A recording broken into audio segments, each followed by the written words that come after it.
สบายดีอีกเทื่อหนึ่งน้องๆนักเรียนคีย์บอร์ดทั้งหลายอันนี้แม่นมาสอนขั้นเริ่มต้นเด้อผู้ใดเป็นแล้วก็สามารถเลื่อนผ่านได้เนาะอันนี้ข้าพเจ้าจะมาสอนเพื่อทางออนไลน์เนาะให้ทางน้องๆก็คลิปเมื่อก่อนสอนไปแล้วเนาะก็คือภาคที่1บทที่1เว้าเกี่ยวกับกลุ่มของคีย์บอร์ดหรือว่าคีย์ของคีย์บอร์ดนี้เนาะก็สามารถไปเบิ่งได้เนาะผู้ใดที่ยังบ่เรียนก็สามารถไปเบิ่งคืนได้อยู่ช่อง YouTube คำสว่างพาเพลินบ่แม่นพาม่วนอยู่ช่อง YouTube เนาะก็ไปกดไลค์กดติดตามกดแชร์ให้แน่เนาะหรือเข้าไปเบิ่งการซ้อมอยู่ใน Facebook คำสว่าง Agriculture เนาะกับภาคที่1แม่นเฮาเรียนเกี่ยวกับการฝึกดิ้วเนาะมื้อนี้ก็คือภาคที่2ภาคที่2ก่อนเฮาสิเข้าเฮาก็ต้องได้เริ่มแรกน้องๆก็ต้องได้เริ่มฝึกดิ้วให้ดิ้วมือเฮาอ่อนก่อนเนาะนี่ก็เริ่มต้นด้วยโน้ตโดเนาะฝึกไปให้มันจื้อ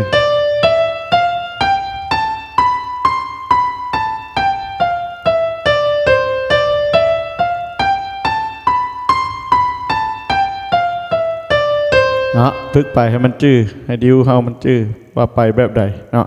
หลังจากนั้นเฮามาฝึกเบื้องซ้ายมือเนาะ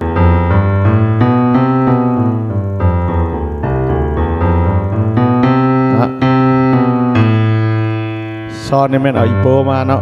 เบิ่งมือเนาะ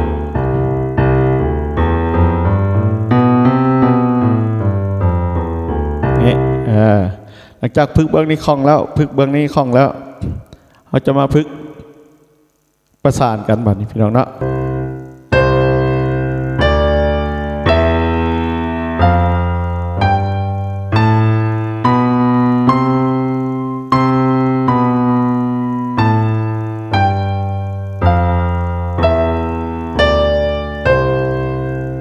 ฝึกประสานแบบนี้ไปช้าๆนะน้องๆเนาะเมื่อเราฝึกประสานกันแล้วมือเราคล่องแล้วมือเราเริ่มอันนั้นแล้วเราจะมาเรียนคอร์ดนะคอร์ดก็คือกันเนาะคอร์ดเราก็เริ่มต้นการเรียนก็คือคอร์ดโดเพิ่นเอิ้นว่าโดเมเจอร์เนาะโดเมเจอร์ก็คือโดมีซ้อนนะโดนี้มีนี่ซ้อนนี้แนะนำให้จับแบบนี้เนาะถ้าจริงคอร์ดโดจับในใดก็ได้คะแนนว่าจื่อโดมิซ้อนอันนี้ก็แม่นะโดมิซ้อนคือกันเนาะที่สิจับไปนี่ก็ได้คือกันแต่ว่าน้องๆเรียนใหม่แนะนำให้จับแบบนี้เนาะซ้อนโดมิเฮ็ดอันนี้ฝึกไปจนจื่อเนาะจนบ่สามารถโบเบิ้งก็ได้เมื่อจือโดแล้วเราจะมาลามิเนอร์แม่นคอร์ดส่งจากคอร์ดโดย้ายเดี๋ยวนี้มาลาโดมิ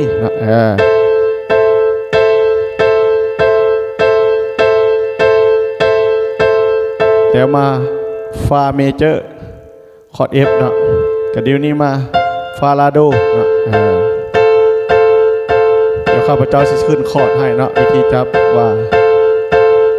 มันมีโน้ตใดแน่แล้วก็น้องๆก็จะไปเรียนฝึกเองเนาะโดมีซ้อนคอร์ดส่งลามิเนอร์คอร์ดส่งต่อมาก็คือคอร์ด F เมื่อจื้อแล้วเขาก็มาฝึกเบื้องนี้ต่อเนาะซ้อนโดมีลามิเนอร์คอร์ดส่งไป F มันจะไปเป็นสายมันแบบนี้เนาะแต่มันนี่ที่สอนให้แต่3คอร์ดก่อนเนาะก็คือคอร์ดโดเมเจอร์แล้วก็ลามิเนอร์แล้วก็ F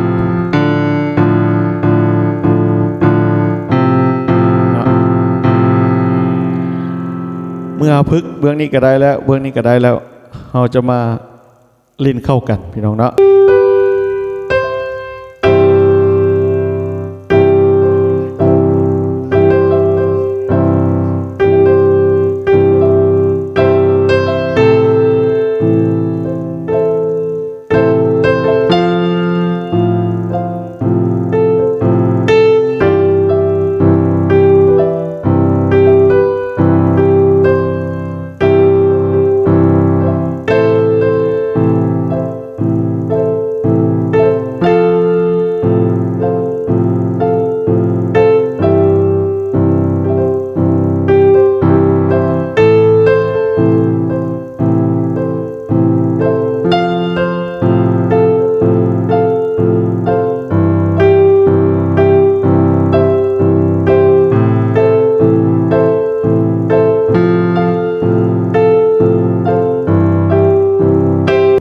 คันเราฝึกหน้าเบื่อเนาะเขาก็จะมาฝึกใส่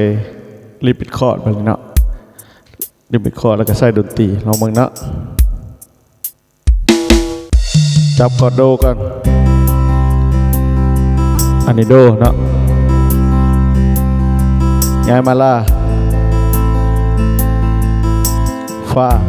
เห็นบ่เนาะย้ายไปโดคือเก่า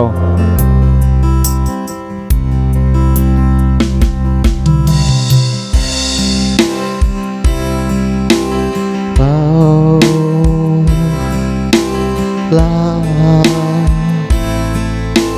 ฟาลาโดโดลาฟาโดเนาะวันนี้เรามาจับคอร์ดแล้วมาลิ้นเบื้องนี้น้ำมัน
ฉะนั้นเขาย้ายคอร์ดเขาต้องย้ายไปตามจังหวะเสียงกลองเนาะมันจะมีตุบแฉะตุบแฉะเนาะ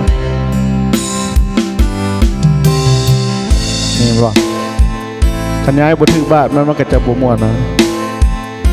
นี่1 2 3 1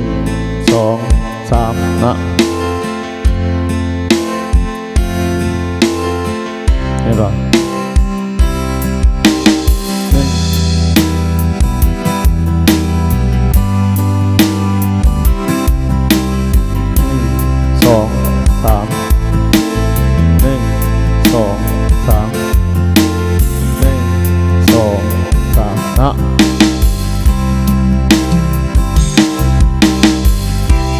เอาน้องๆออกไปฝึกเบิ่งเด้อก็คือมี3คอร์ดก่อนเนาะวันนี้เนาะไปฝึก3คอร์ดให้มันจื้อเนาะก็คือคอร์ดที่1ก็คือโดเมเจอร์เนาะโดมีช้อนนี่เดี๋ยวให้จับแบบนี้สุเจ้าอยากจับแบบใดก็ได้แต่ว่าขอให้จื้อเนาะแต่ว่าค่อยแนะนำให้จับแบบนี้นะแล้วมันสิง่ายสำหรับพวกเจ้าลิ้นไม้เนาะโดมีช้อนลาโดมีแล้วก็ฟาลาโดเนาะเอาเท่านี้ก่อนเด้อเอาไปจับลองเบิ่ง